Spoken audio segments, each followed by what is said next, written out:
Thanks again for joining us for our webinar today about taking your PowerPoint to the next level. Now, just as a note, this is not a webinar for people who've never used PowerPoint before. It's sort of looking at how, if you have a basic understanding of PowerPoint, how can you learn about the features to sort of take your presentations in PowerPoint to the next level. Most people, I would say, have worked with PowerPoint, I would say, sometime in their career because it's been around for a very long time. It actually has been around for 30 years. A lot of people don't know it was initially called Presenter, and it was developed actually for Macintosh in 1987. And interesting enough, Microsoft, I think, saw its potential pretty quickly and bought it. It was one of the first sort of big acquisitions of software back in the day. And yeah, and then they changed the name to PowerPoint, and history was made. And so since then, I've been working with it for many, many, many years. I'd say almost 20 years at this point, and I've seen many, many versions of it. Definitely have seen it evolve a lot, especially in the last version, 2016, which is the one that we're going to be going through today, that you'll see that they've added, I think Microsoft is recognized that, people use it for not just big sort of presentations up on a screen, but people do a lot of graphic work, they do graphs, they do tables. So there's a lot of stuff kind of happening. And what I have loved is in this last version of PowerPoint that Microsoft definitely has included a lot of features that before I would have had to done sort of in other programs like outside of PowerPoint and brought them in. And I love the fact that now you can do it all within PowerPoint. And they've made stuff a lot easier, I think, for folks that are just getting started out. So let's talk a little bit about master slides and layouts, because this is the sort of back end of PowerPoint. And I've noticed, like, a lot of people when they're first starting out with PowerPoint, they know that there are these ready-made templates and they know how to use them, but they don't really understand what's happening in the back end. And because of that, they don't understand how they can actually adjust it or customize it to make it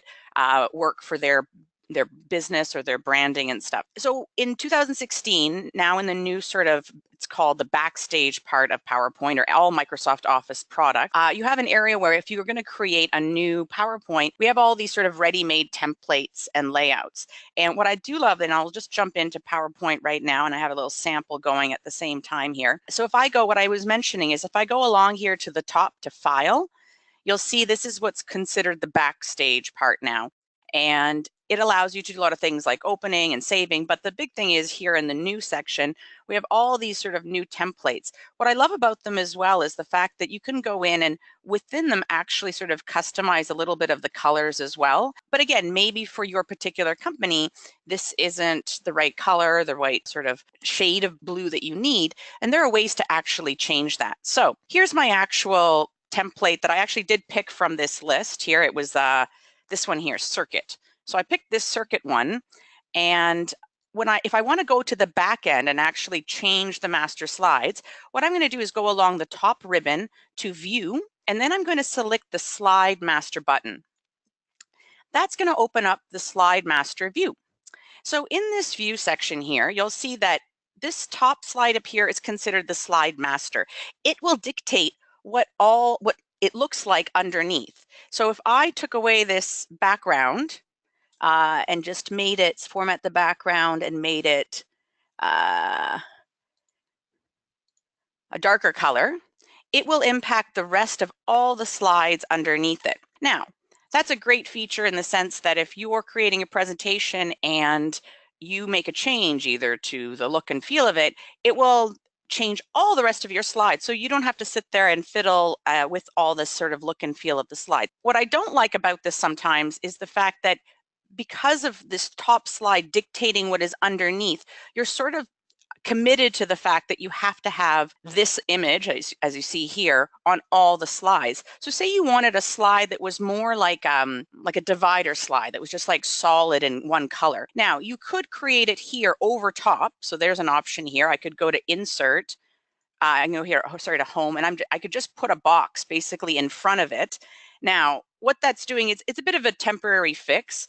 It's basically hiding the master slide in the background, but it would give me a slide that would be sort of black and would be a sort of subdivider across through my presentation. Or what I can do as well is I can add insert another master slide that's blank. And with this blank one, I can then go in and make this one format the background and make it black, and I could make these words white so that they could be easily seen. So here I can make all these sort of changes. So you'll see by not making the change here on the master slide, I can customize each of these layout slides accordingly. But if I did want, say I wanted all of my slides as part of this slide master to be black, then I would take this black background and format them all accordingly. Another aspect that, you can work with these master slides. So say, you like the coloring of it. I'm going to go back here to slide master. You can you can change the fonts. So say I'm here and right now I want to change the fonts to a different combination. So here's some combinations where it has sort of the header as Arial and the sub sort of text slide as Arial as well. And this one has the header is Arial and the text is Calibri. So you could actually, there's a whole bunch of preset ones that you could go in and decide, oh, what I like the look of, or you could actually go in and customize these fonts. So if you have a particular font for your company business, your branding, you could select it from here. As long as it was installed on your computer, you could install it here so that all your going forward, when you create new slides, it always has the right font. Another thing as well is you can play around with the colors. So right now there's all these sort of preset colors that you could play with, but same sort of thing. If, for example, you had some custom branding colors as part of your company, you could go here in the background and customize everything, what the text looks like, any accent colors. So say your company has some particular branding accent colors, you could go in here and actually select the colors, or if they're not actually listed here, you can go in and actually type in the RGB and get very specific. Again, this is a little bit more advanced, but if you're dealing with wanting to create a template for your company and you spend a bit of time initially, then going forward, the look and feel of your presentation will always be consistent, which is great because this is all happening in the back end with the master slides. I'm just going to go back here to my main little presentation here to make sure that I stay on track. All right. So as I showed you, we were talking about the master slides and the layouts. Now I'm going to talk a little bit about what happens after you've created these slides in the background in the master slide view, how that you actually use them to adjust your presentation. So let me just go back here to my sample. Here we go. And I'm going to just close out of my master view because that's why we've seen these slides here on the left. Okay, so you'll see here now we changed this from the beginning to something black. So I'm just going to put in here webinar sample so that we know what we're talking about. Great. So I'm going to say, for example, I wanted to change the layout and I had a whole bunch of layout designs in the back end. I could, when I create a new slide, I could go here and create new slide. I can also go here to insert new slide. And when I click new slide, it will give me all the layout slides that I have created in the back end. So if I've gotten more specific, like here we have all these different layouts for text and stuff, or down here with the custom design area, say I went through and I created a bunch of subtitle slides and graphic slides, I could select them here very easily from the list. So I'm just going to go here to this, just change it to this section, and you'll see that it's, it would select that slide from that layout. Say, for example, with this particular slide that already exists, say I decide, oh, I've already created it, but I actually want it to have columns, and I have a layout slide that already has columns in it. I can just right click and go to layout. Same sort of idea. I'm going to check from the list here all my different layout slides, and I have a 3-picture column one. And so it's setting up here, and then all I have to do is spend a little bit of time and copying and pasting the text automatically into there. Now, the reason why, the reason why the text didn't automatically go into these particular text boxes, if I had used another layout slide that had other column boxes, potentially PowerPoint could recognize it and move the stuff over, at least the first 2 columns. But because my previous design didn't have any columns, PowerPoint didn't know that I really wanted the text to go in here. So that's just a little added step. But again, when you're actually, here's one with images, and I'm going to go to the layout slide, and I'm going to select here this one with 3 pictures. And you see that it recognized these two as pictures, but it didn't really recognize this third one. So I'd have to go in and sort of play around with that. But at least it did some of the work for me. So that's another feature that's great about creating these layout slides in advance, is that later on, if you do make changes, it's really just a quick click and change with little fine tweaking adjustments, and you can significantly change the look of your presentation throughout. All right, let's go back here to our main presentation. Now, let's talk about improving images. Now, famously say a picture is worth 1,000 words. I would challenge that in the sense that if the picture is not great, it is not worth 1,000 words. And I have seen this countless times in presentations where people put in, they recognize the fact that people like seeing images in their PowerPoint, in presentations, but either the photographs are not clear, they're too small, they're too many and they're not clear, they're dark, you can't see what's actually in the image, or what the actual focus of the image is sort of, it's a gigantic image, but what you really want to look at is sort of a small part of the image, so it hasn't been cropped. So let's look at some ways that we can actually improve your images throughout your presentation. And there's some great tools, like I said, in PowerPoint 2016 to help you do that. So let's go over here to my little sample, and I'm going to undo that madness that I just did here with these pictures. And I'm going to go up here to my little sample. I'm just going to move you guys out of the way here. All right, great. All right, make you nice and big. So when I click on an actual image, you've imported an image into PowerPoint through Insert. When you actually select the image with your cursor, a little tab comes up here at the top called Picture Tools. When I select that, you'll see that the whole ribbon changes here at the top. So I have a whole bunch of options that I can work with. So what I'm going to do now when I look at this image is I find it very dark. So I'm going to go here to Corrections. And what you'll see is I have a bunch of options that I can look at. I can improve the light brightening as well as the contrast of the image. So you'll see is I'm going to and what's nice is it gives you a preview. So before I make my decision, I can kind of decide, maybe this is too bright and white and shiny, and maybe this one is a little bit too dark. So I can kind of play around and pick the one I want. I can also change the tone a little bit. So say, for example, right now it's a very sort of yellowy color, and I want to sort of make it more subdued. There's some color saturations I can choose. So one is 33 here, a preset. And what it does is you notice it's just a little bit more subdued. The colors are not so bright. I can also make it grayscale. I find that helpful if you have lots of different images with lots of different color schemes. It can be a little bit aggressive on someone looking at your presentation's eyes. So I find by taking all the images and making them grayscale or making them subdued, it makes them match more and makes them look like they're meant to be together. Here's another image, same sort of thing, very dark, you can't see her face. Another aspect we're going to talk a little bit is cropping, and the fact that, there's a whole bunch there. You basically see down the hallway, and that's not really the important part of the image. The important part of the image is the people. So I'm going to select the image, and same sort of thing, I'm going to correct it. I'm going to go to Corrections up here at the top, and I'm going to make the image much lighter. Great, you see now you can actually see your face. And now I'm going to crop it, and I'm going to just do a simple crop from the top. We'll talk about more complex cropping in just a second. So I'm going to just select the crop, and I'm just going to remove that whole back end piece.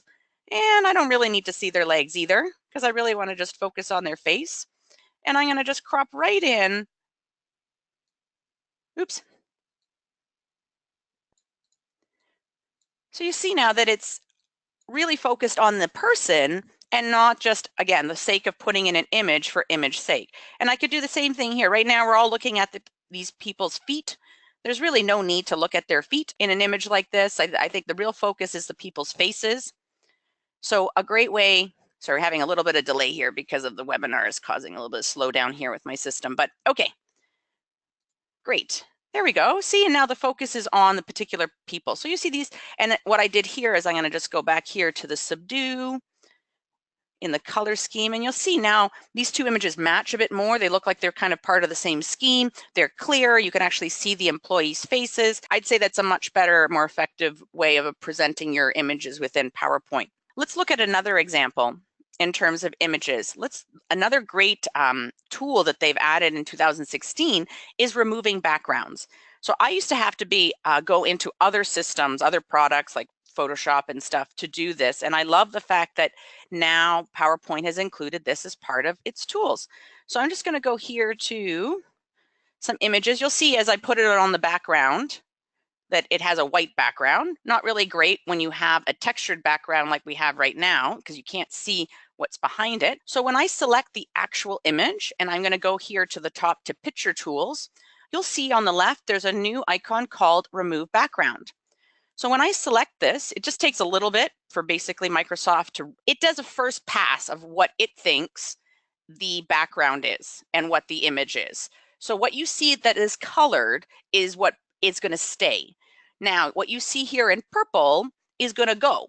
So we have a problem here. It's going to erase some of my laptop. So what I need to do is I need to mark areas to keep. So by selecting this, I can go in here and start drawing little lines, basically telling PowerPoint, yeah, keep this part of the image, keep this part of the image, keep this part of the image. So I can kind of work around it. Now, again, sometimes it's not super precise, so you get a little bit of the white background as well. But you can trim up enough that at least when you're looking at it, and I'm going to say keep changes. Now, when I move it around my background, you see it's not blocking the background. And I could do exactly the same thing here with this gal. Mark areas to keep. It's going to take its first pass of what it thinks the background is. Takes a bit of energy and memory, and you see it, that's its first pass. Actually did a pretty good job. And then all I need to do is mark up a little bit more of the rope and a little bit more of the rope here. Good stuff. And then I'm going to say keep changes. Great. And then you'll see I'm just going to move her forward. You can put her on top of stuff. So that's a great feature. And that's definitely something I see a lot of in people's presentations where they put these images and they have white backgrounds or big backgrounds, and they're kind of blocking stuff that's important in the behind it, and especially images or background images and stuff. So this is definitely a feature that you should check out. So as I was mentioning about cropping and the fact that, we can improve the quality, the look of the images in terms of the contrast and the brightness, but we can also just be more creative in how we crop the images.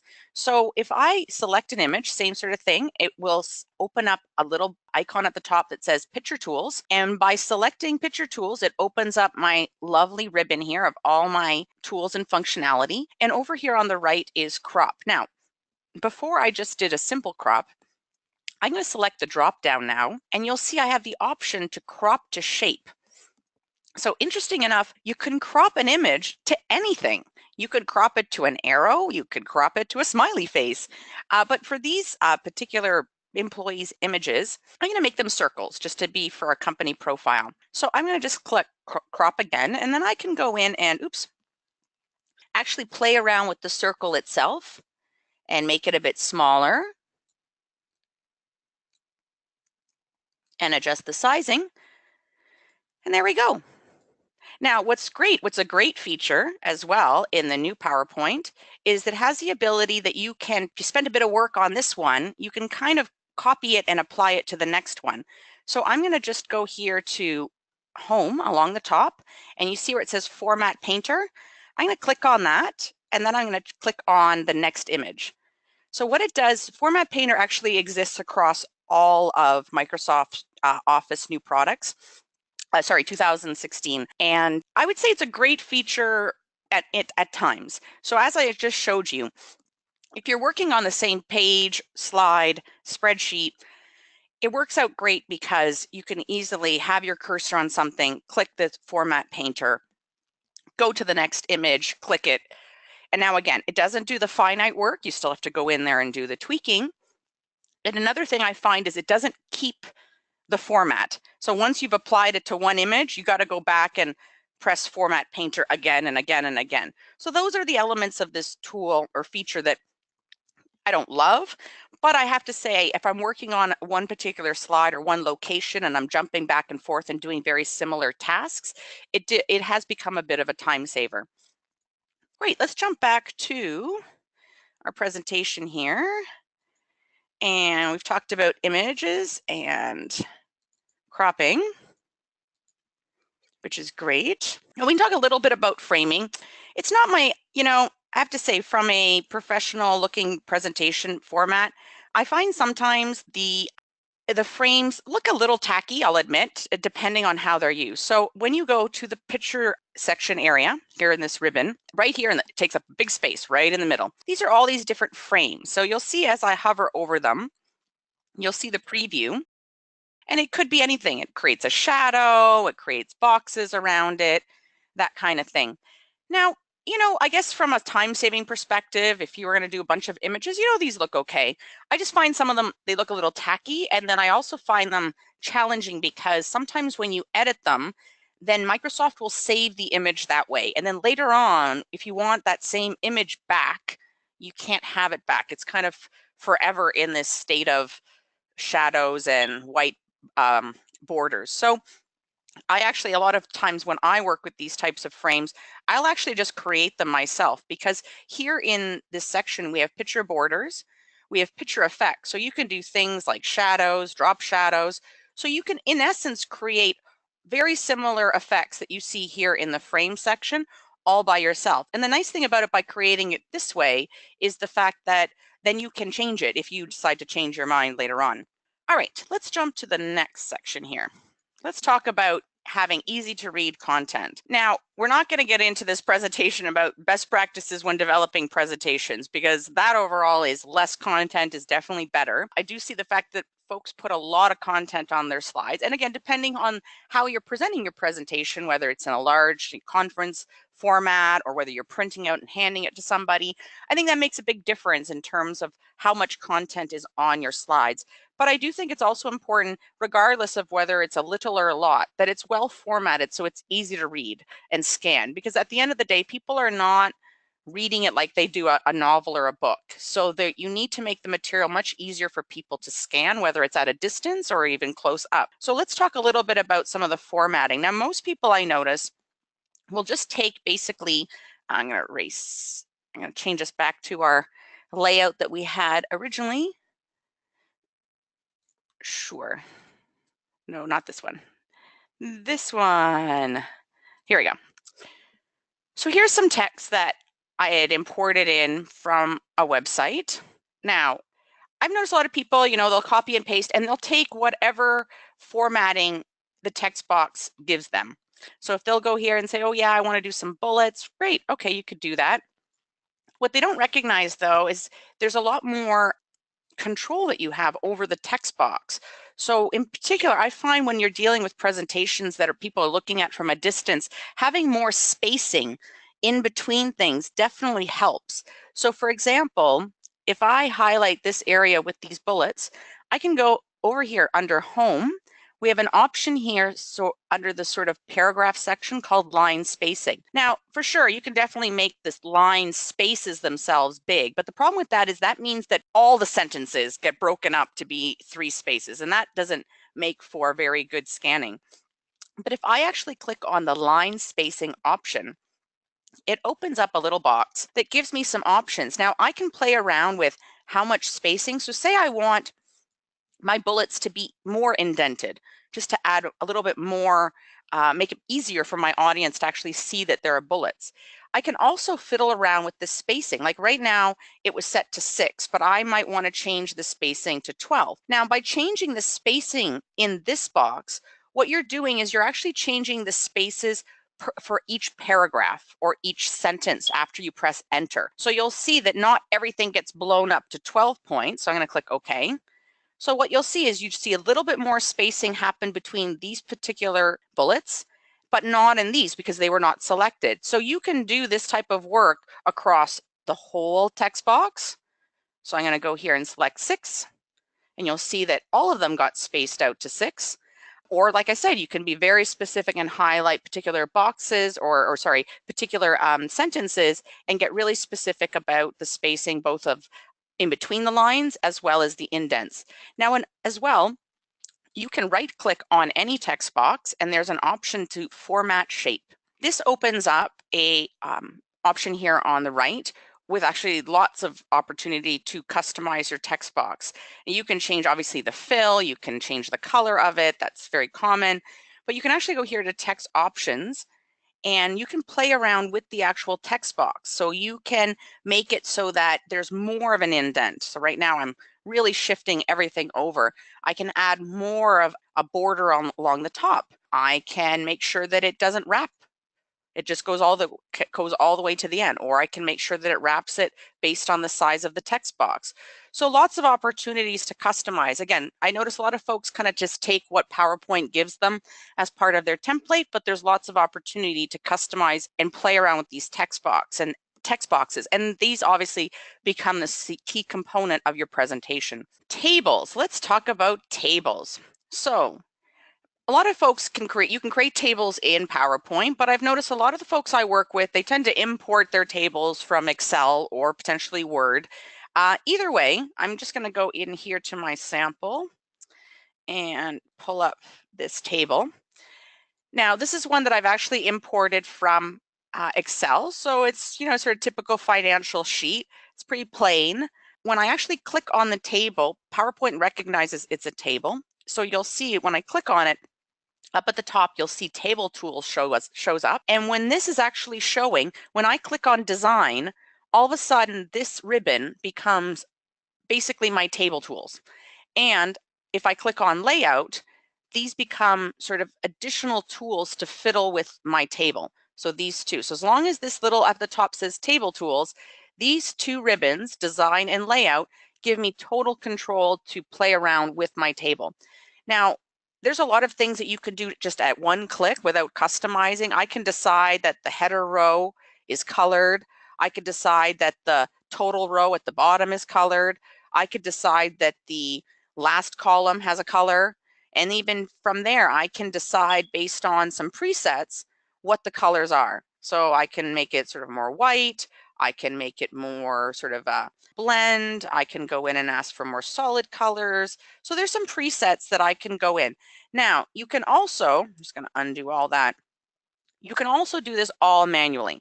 So if I highlight this particular row and I go here to shading, I can select whatever color and say I've preset some colors for my particular template, then I could select them here. I can also change the color of the text.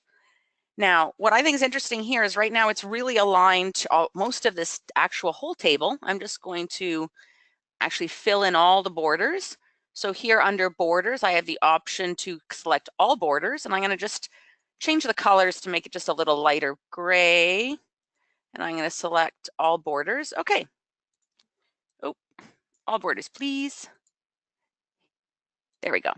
All borders. Okay. Now what you'll see here is that all our text or all our data within our table is aligned to the bottom.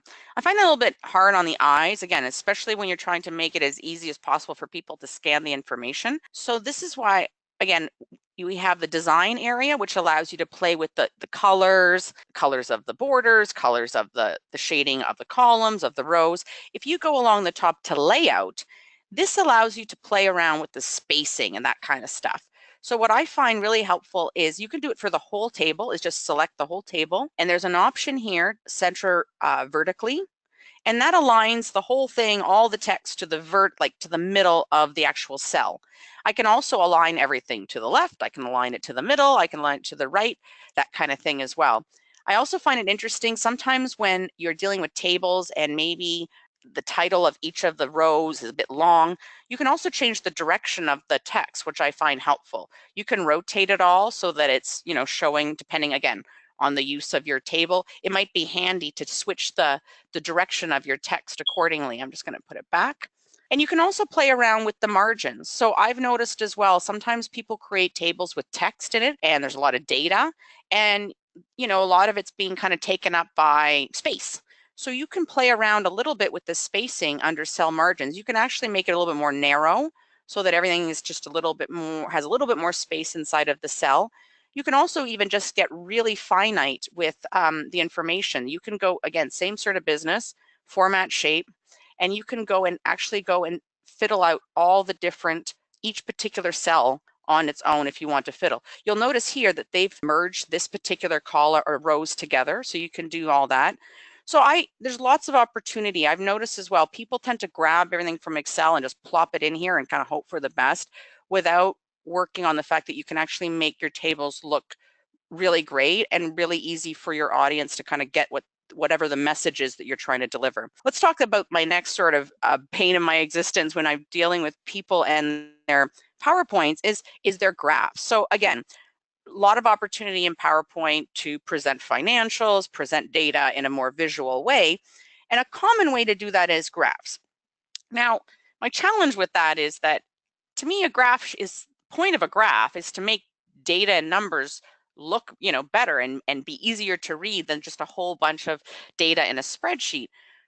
The problem with that is sometimes when people put their PowerPoints together and actually put their charts in, they're not very easy to read. They have too much data. So here's one that I've imported in.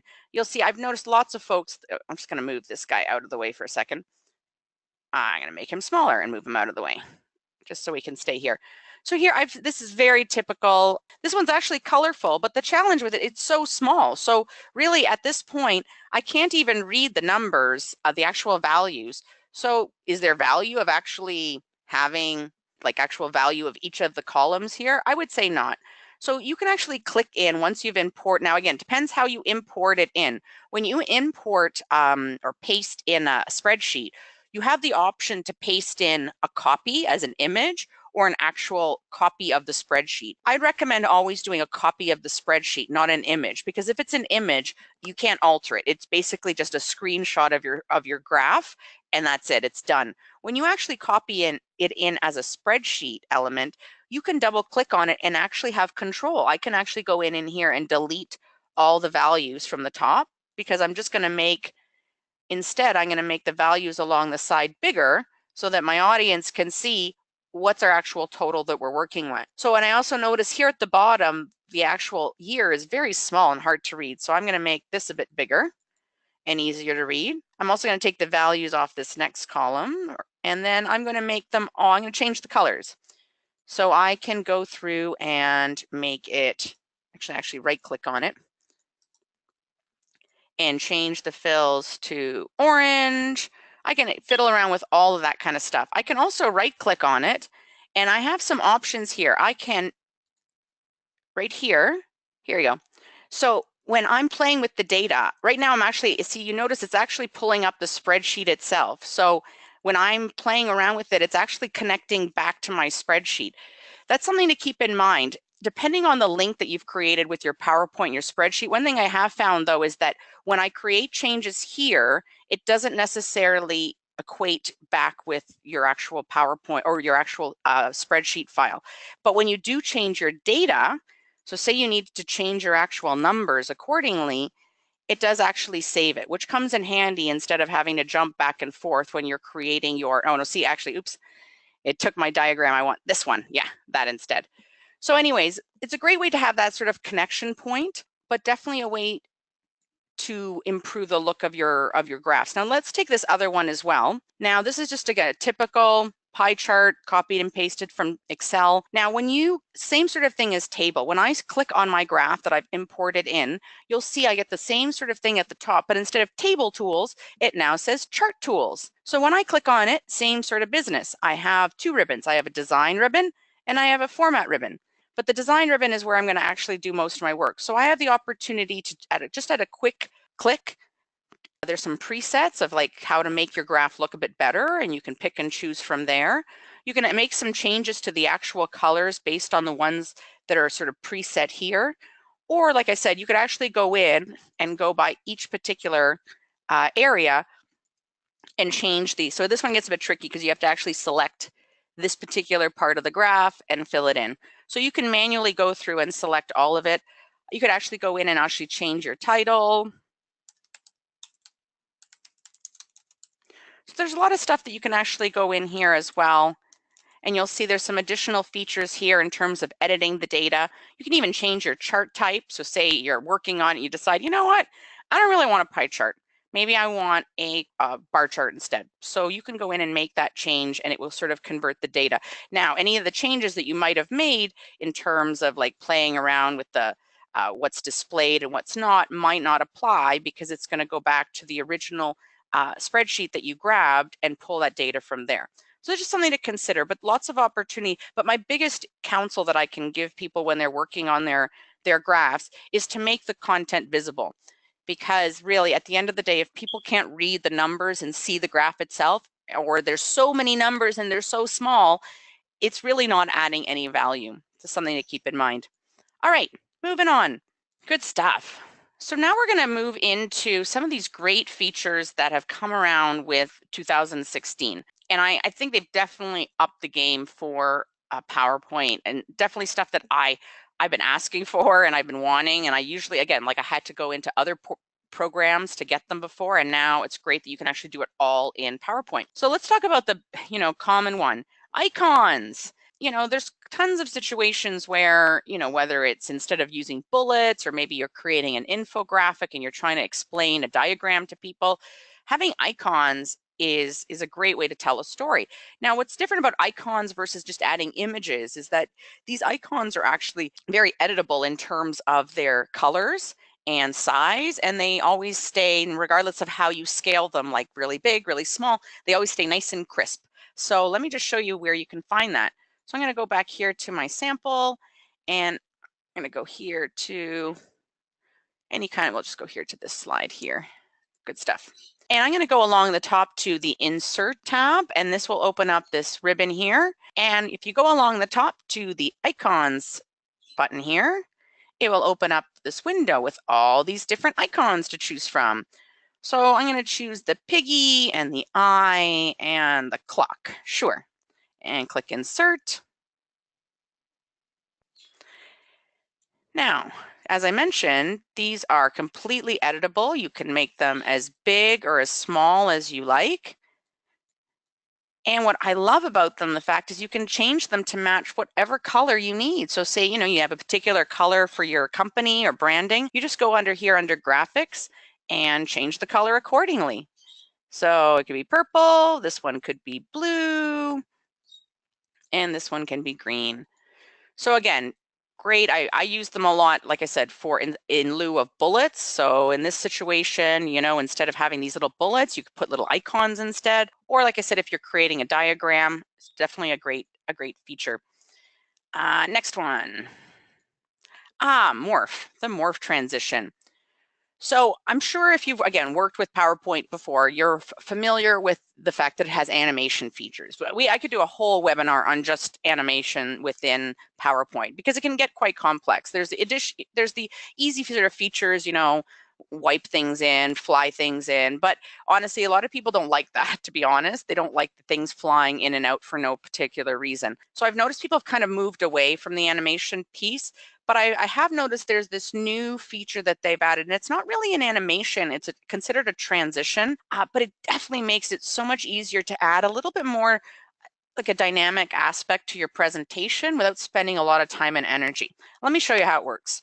So I'm going to go back here into my little sample. And so here's a little infographic that we've created, and say, we're talking about it and we want to have, it show up, and then all of a sudden we want in the next slide, we want stuff to kind of move over so that we can talk about it. We're going to talk about it like as the next part of our webinar or something like that, next steps. Great. So what I do, so that's what I want it to do. I'm going to just move everything back. So before I get started, I want that to happen. I'm going to take the actual slide that I want to work with, and I'm going to duplicate the slide. So that creates a duplicate, an exact copy. On the copied version, I'm going to move my text to where I want it to go.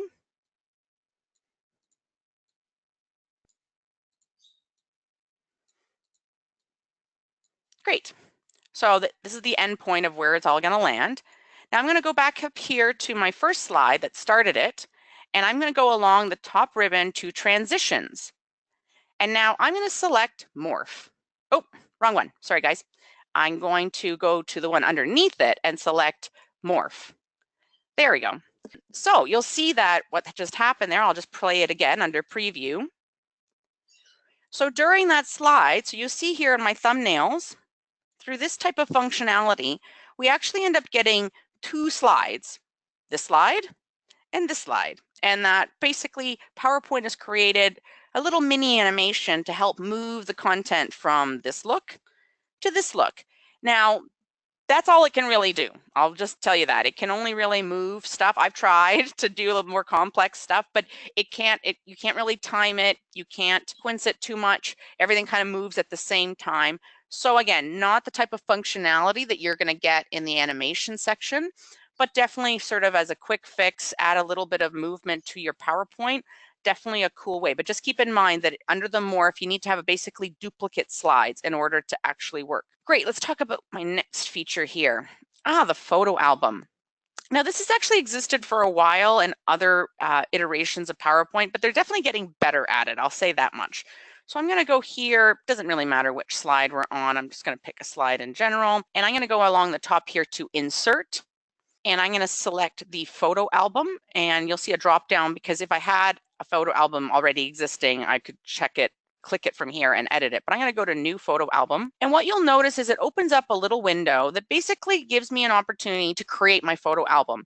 Now, some things to keep in mind when you do this. When it creates the photo album, it actually generates a whole new PowerPoint. It doesn't create it in here. You can always copy the slides over and bring it in here later, but that's something else to keep in mind is that it's going to generate this whole new file. And so if you do need to do formatting, master slides, that kind of thing, just keep in mind you have to just bring everything over here because when it creates it in the new slide, it's not going to bring over all that formatting and master slides and stuff. So I'm just going to go here to File, and I'm going to just pick a few images. I'm just going to go and find some general photos. Maybe shouldn't have picked. There we go. Some general photographs, great, and insert. And once it puts them all in here, you'll notice that they're all listed here. Now I can make some choices, like right now, I can change and move the sequence of how they're going to appear in the PowerPoint. I can also add text boxes for the actual slides.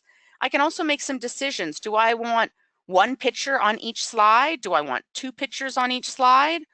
Do I want it to be in a frame? Do I want it? So there's some formatting. I could do a soft edge rectangle. I could do center. Now I can't get into the fancy stuff like circles and stuff, but I can do rectangles. I can even pick a theme. If you've already sort of preset a theme in advance, you could find it, and this would save you a bit of time and effort. So if you created your master slide and saved it as a template, then you could actually go in here and grab it so that when it generated this photo album, you wouldn't have to work on the branding on the master slides again.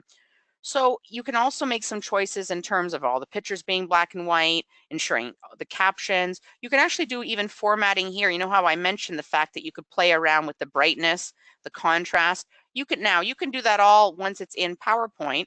But what's great is you can do a lot of all this sort of pre-work here. Now I'm going to click Create. It's just going to take a little moment for it to do its business, and you'll see it sort of generates a photo album. And from there, like I said, I can go in and do all my kind of formatting. But like I said, it's a totally new file. But if you were, again, for a family event or employee event, sales event, if you had lots and lots of pictures and you wanted to create some sort of like, I've heard some people who use this for, say you wanted to have a video that played with sort of images that faded in and out, that kind of thing. You could create an image on each of these slides and then create a transition with fading and then export it as a movie. And then basically you could play this with your photographs sort of in the background at a sales event or that kind of thing. So some definitely opportunities with this photo album feature. Okay, let's talk about Mix. So the Mix is actually considered an extension. You need to download it and install it into your PowerPoint. And like I said, it's only with 2016. But it does open up a whole bunch of new features. Like I said, that I used to have to go definitely to other programs, and now I do it all within PowerPoint. But I'll say this, they're definitely learning, and some of them are not as smooth as they can be. But again, in a bind, I think they definitely provide some functionality. So I'm going to go here along the top. Once you've installed Mix, you'll see that it appears as an option on the tab. And when you click on it, you'll have the Mix ribbon. So you'll see we have a bunch of options. We have slide recording. We have the ability to do quizzes and to add quizzes to your actual presentation. You can actually do a screen recording. You can do a screenshot, and you can add some sort of, more multimedia. You can add a video, you can add audio to your presentation. The real intent of Mix, and I'll just do this part right here to show you when you get to the slide recording. When you click on slide recording, this new kind of box opens. So what Microsoft is trying to do is create a tool to make it as easy as possible to create recordings of your presentations. So say you were doing, a sales presentation and you wanted just to record it, or a training video. And again, you want to sort of do it all in advance, sync up, the slides with your voice. You could even, and what's cool, you can see here, you can even have your face. If you had a video camera, webcam set up, they'd show your face while it's happening. So what's cool about this screen recording area is so I can basically click through and start going through my particular slides. And once I click record, I'm not going to do it right now, it would record it, and it records the screen, it records my voice at the same time. If I'm, working more on a tablet, or say I wanted to highlight something to you, I could basically take my inking and highlight the fact, why is it not working? Inking that, oh, because we're not recording, that's why. Yeah. So you can make some, you can draw arrows. There's lots of really cool stuff that you can do while you're doing your presentation. What I did love about this compared to other, now this PowerPoint doesn't have any notes, but I recently used this tool to record a webinar for another client, or a video for another client. And what I loved was the fact that, because in a lot of programs, your slide notes, your PowerPoint notes, I'll show you right here. I'm just going to exit out of here. Your PowerPoint notes exist down here. And what's challenging is, in a lot of formats, when I go to present, like this, present mode, I can't see my notes. I have to actually print them out in advance, right? And that adds, paper and costs and that kind of thing. And what I love is the fact that with this mixed slide recording section, if you did have slide notes as you're talking through, you can have the slide notes showing, and basically it gives you a direct script. So you don't have to print, they're right here, they actually show up right here in front of your face. So it's a great sort of feature. So I think this mix thing, and then it saves it in this area called the mix area, my mixes, and then you can export it to video. Now, I'm not going to go into these too much because I've noticed that they're sometimes a little unstable. So the quizzes and videos, basically these are third-party apps. None of them are actually PowerPoint or Microsoft. They're actually add-ins, and there are other people who've created these tools. I've used some of them. Some of them are better than others, I will say. And what you do is you have to read a little bit about how they manage the quizzing. So basically they help you create a quiz within your PowerPoint. Now, the challenge I've found is that some of them aren't really good about where the data goes, like after the person's taken the quiz. So they create a lovely quiz in PowerPoint, but they don't really support the back end. So there's just some things to kind of keep in mind as you're working with these add-ins, but potentially has some, again, I think this really just came out last fall. So I think there's lots of opportunity for this to even grow and get better over time. And then the screen recording, like I mentioned, that's really to do a screen recording. So say you wanted to film, how to open up something, your product on your website, or open your app on your website or something. This would record anything that you're doing on your screen. And you can make some decisions of whether it has sound or not. What I have noticed though is that, like, it doesn't have the type of functionality, so to speak, that some other screen capture software has, where you can decide the size and the resolution, but there are some functionality which is there. And then screenshot is great in terms of, like, say you just want to take a screenshot of, a website that you're on or whatever.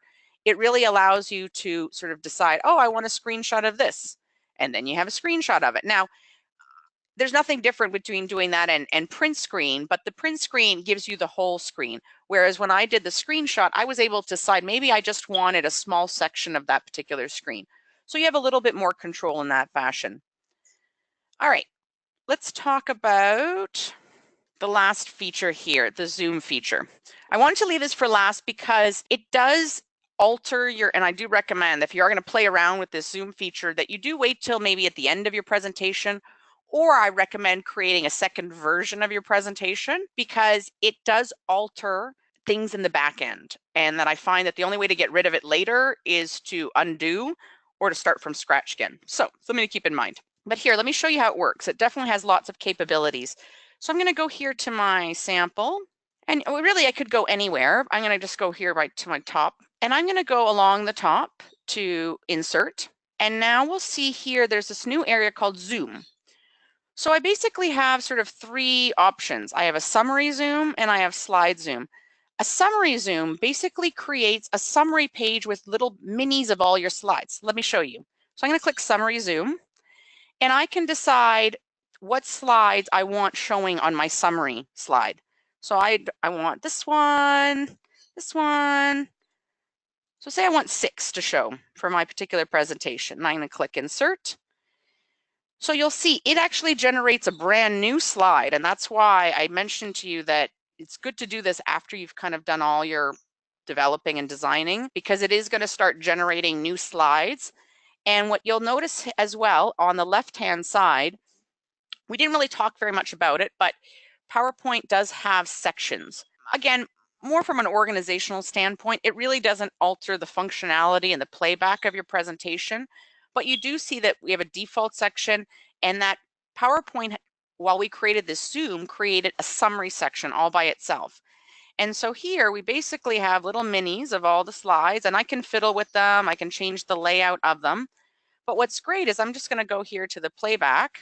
And if I click on them, you'll see we go to each of the slides. So again, if you had a long presentation with 20 some slides, maybe not the best feature.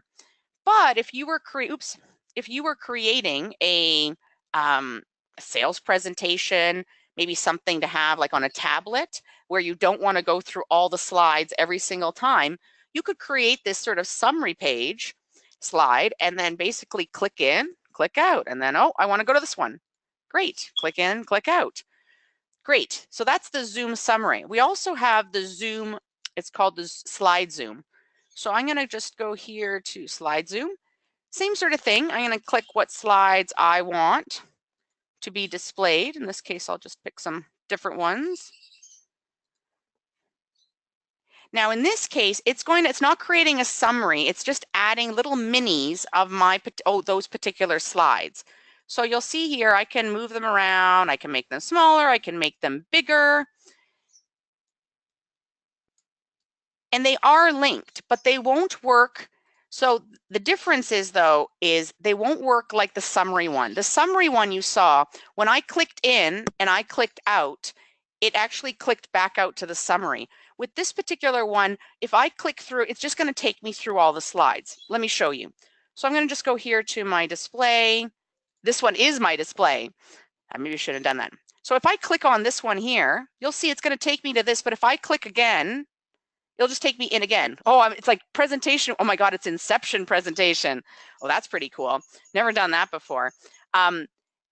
Maybe I shouldn't have done that there. Anywho, I think you guys get the point. The fact that this one here will actually click you through across and not as a summary. Just something to keep in mind. I find this feature here, the slide zoom, this comes in handy in training. Like say, for example, you wanted to have what the next slide is going to be right here at the corner, or say you had like a section, you had a whole section, like, so say for example here, I have my whole section about 2016 features.